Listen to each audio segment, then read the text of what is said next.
طالبانو ورونو چې یو سړي حکومت کې مرتبه پیدا کړله او دغه سړي یو چا ته یو کار وکړ. دا څوک چې حکومت کې وظیفه لري د یو چا ته کار وکړ او د دې په مقابل کې هغه ته هدیه ورکړه طالبانو دا رشوت. خبر پوه شولئ؟ اصل تاسې په قاعده ځان پوه کوئ. نبی علیه السلام زمانه کې یو صحابي ابن لطیبي یې نومېده. دا صحابي نبی علیه السلام ولېږه وي ته لاړ شه زکاتونه راټول که که نه دا زکاتونه عشرونه راټول که. دی چې لاړو چې زکاتونه او عشرونه یې راټولول دغلته لنډ کښېنه مولي صاحب دی موږ حضور به هم نه خرابېږي ځکه مخته راځئ. نو طالبانو ورونو هغه ورته ویلي وی د موږ هغه وکړه څه ورته وایي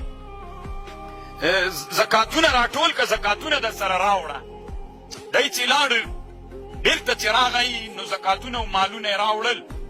داسې یې ویلې وي دې کې دا یو څه مال چې ده دا د بیت المال د دغه خو دا یو څه مال د ما ته خلکو راکړی.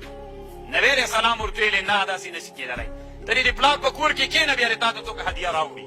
دا چې خلکو هدیه درکړې د چا په وجه یې درکړې د منصب د وجې نه یې درکړې. ته دې د پلار په کور کې کښېنه قسم په الله که څوک سلام در واچوي. نو طالبانو اوس والي صاحب ته چې خلک هدایاوې ورکوي د چا د وجې نه ورکوي منصب د وجې نه ورکوي. والي صاحب چې مدرسه ولري دغه مدرسې ته طالبانو دومره ډېرې غوښې راځي. نو علمي خدمت خو د ما د والي صاحب نه ډېر ده که نه.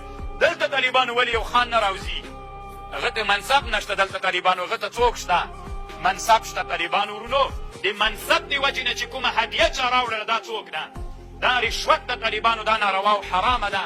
ډېر مو دې ته فکر وي طالبانو ورونو دا علم چې ده دا یوه ښه لاره ده. نو کوشش وکړئ چې الله عز وجل د موږ او د تاسې دا مسلک ډېر ښه مسلک ده چې الله عز وجل یې موږ خېټو ته څوک داخل نه کړي حرام داخل نه کړي. طالبانو ورونو نو مثلا یو سړی د قاضي ده هغه په یو ولایت کې قاضي ده. دغه قاضي صاحب محترم ته طالبانو چې خلک میلمستیا کوي عامه خاصه میلمستیا دا میلمستیا ته دا قاضي ورتلل ناروا ده والي ورتلل ناروا ده د قمندان ورتلل ناروا ده د ولسوال په ولسوالۍ کې میلمستیا ناروا ده. ته هغه د کوم ولایت په ده ولایت کې تا سره دوی څه شناخت لري تا ته چې میلمستیا کوي د چا د وجې نه یې کوي.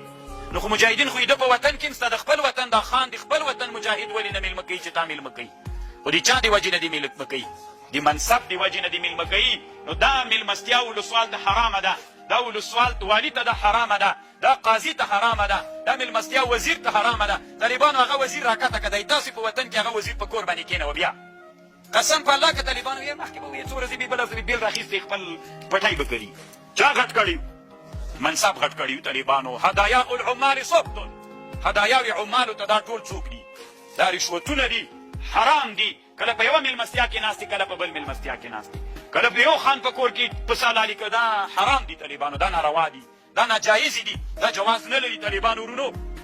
نو دې ټکي ته یې داسې فکر وي وي چا عمر ابن عبدالعزیز ته وویلې رحمه الله چې هدیه چا ورته راوړله عمر ابن عبدالعزیز هدیه نه قبلوله.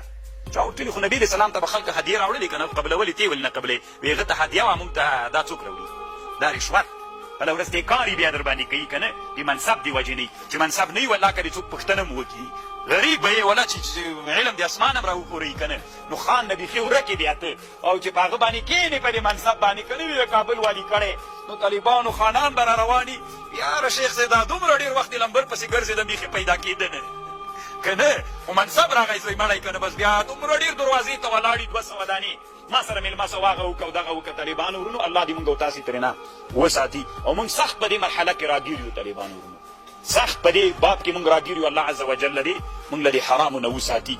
نو دا یوه ډېره ښه خبره ده طالبانو علماو دلته کړې ده مونږ دې الله په حرامو کې ناخته کوي. یوه پوښتنه طالبان کوي مثلا وایي زه یو څوک ما ته راغی ما ته ویلي چې د ما یو کار دغه راته وکړه شرعي کار ده راته ویې کته نو چې ورته ومې که بیا ما ته د یو څو روپۍ راکوي هدیه راکوي مننه رانه کوي هغې په خاطر یو څو روپۍ راکوي زه وظیفه نه لرم دا څنګه ده طالبانو دا د موږ د احنافو په مذهب کې طالبانو دا جایز ده. ما دا کتاب وکته ولټه خو را پیدا مې نه کړه تحقیق القضیه فی الفرق بین الرشوة والهدیه ما سره شته دا د علامه عبدالغني نابلوسي کتاب ده په دې باندې یو بحث کړی تحقیق القضیه فی الفرق بین الرشوة والهدیه چې ته وظیفه ونه لري یو کار څوک درته ووایي چې دا کار راته وکړه هغه ته هغه وزیر یا هغه والي و هغه څوک دې تا ملګری وي دا هغه کار ورته وکړې دا صحیح تحقیق دا درته